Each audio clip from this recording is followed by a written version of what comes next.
विधायक इरफान सोलंकी की रिहाई के बाद जो जश्न का माहौल है वो कम होने का नाम नहीं ले रहा है और इस वक्त जो उनकी पत्नी है और वर्तमान में सपा की विधायक है नसीम सोलंकी, उनसे बातचीत कर लेते हैं। मैम, कैसा लग रहा है? बहुत अच्छा। अल्हम्दुलिल्लाह बहुत अच्छा।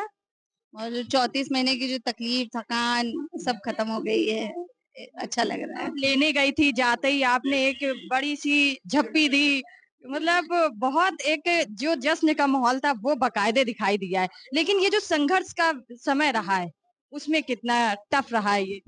इस संघर्ष के वक्त में मैं बहुत बार अकेली भी पड़ जाती थी। बहुत कोई हमें इनकी जरूरत होती थी, ये नहीं होते थे साथ में, तो हमने बहुत तकलीफों वाला जो वक्त बिता दिया। वही वो कल जो खुशी थी तो बिल्कुल एक्सप्रेस नहीं कर पा रहे थे कि हम किस तरह से बताएं। हम लोग खुश है बहुत, तो वो सारे संघर्ष के बाद ये खुशी मिली है हमें बहुत बड़ी। पति नहीं थे, आपने उपचुनाव में एक चुनौती दी, उसको जीता और कहीं न कहीं विधायक बनकर ये खुशी भी अपने हस्बैंड को दी है। तो जो विधायक का सफर था, वो कैसा रहा? बहुत हर चीज में बहुत दिक्कत कठिनाई बहुत तकलीफ।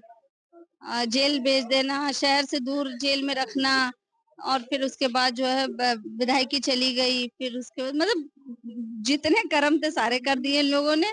कुछ छोड़ा नहीं था, कुछ बचाया नहीं था कि जिसमें हमें राहत मिले, या हम जिसमें एक सुकून का पल बच्चों के साथ, या सफर से हम थोड़ा सा हट के और हम एक सुकून की जिंदगी जी सके। उन लोगों ने कोई कसर नहीं छोड़ी थी जिन्होंने परेशान करा। पर सबके ऊपर मेरा अल्लाह था। सही फैसले अल्लाह ही करते हैं और इंसाफ भी अल्लाह ही देते हैं, और हमें कोर्ट से भी न्याय मिला है। तो मुझे ऐसा लगा जितने संघर्ष लड़ाई जो तकलीफें थी वो सब खत्म होके आज खुशी मुझे मिली है। समाजवादी पार्टी के जो अध्यक्ष हैं अखिलेश यादव ने, उन्होंने भी कहीं न कहीं कहा था कि मैं सपोर्ट कर रहा हूँ। उनका क्या सपोर्ट रहा है और अब क्या मिलने जाएँगी?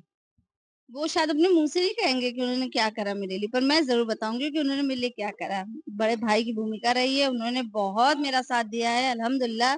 बड़े भाई की तरीके, चाहे कोर्ट कचहरी की लड़ाई हो, चाहे चुनाव हो, पूरा चुनाव उन्होंने देखा, कोर्ट की लड़ाई उन्होंने मेरे साथ। ये तो मेरा मतलब बहुत हम खुश नसीब है कि इस पार्टी से जुड़े हैं।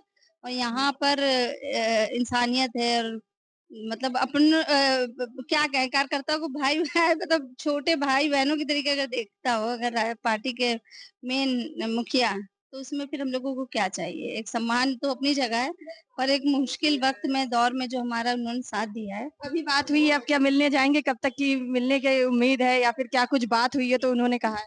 हाँ, अभी वो है नहीं, शायद बाहर है। जब लौट के आएंगे तो मिलने जाएंगे। कहा गया कि इस बार 2 सीटें होंगी सोलंकी परिवार की। इंशाल्लाह हो सकती है, क्यों नहीं। पूरे उत्तर प्रदेश में 403 विधानसभा है, दो हमारे पास आ जाएगी इंशाल्लाह। मतलब पति को भी टक्कर देंगी? सेम सीट पे थोड़ी लड़ना है, हम दोनों मिलकर राजनीति करेंगे, एक और एक 11 होके दो विधानसभा संभालेंगे इंशाल्लाह। तो देखिए कहीं न कहीं खुशी का माहौल है और ऐसे में जो सियासी चर्चाएँ हैं वो भी बनी हुई है और राजनीति की जो गलियारे हैं वहाँ पर गूंज अब पहुँच चुकी है कि कानपुर में सोलंकी परिवार की अब 2 सीटें होंगी, पर ये सीटें अभी खुली नहीं हैं। जल्द ही इन सीटों का भी खुलासा होगा और सोलंकी परिवार के 2 लोग चुनावी मैदान पर होंगे। कानपुर से के न्यूज़ के लिए सारिका गुप्ता की रिपोर्ट।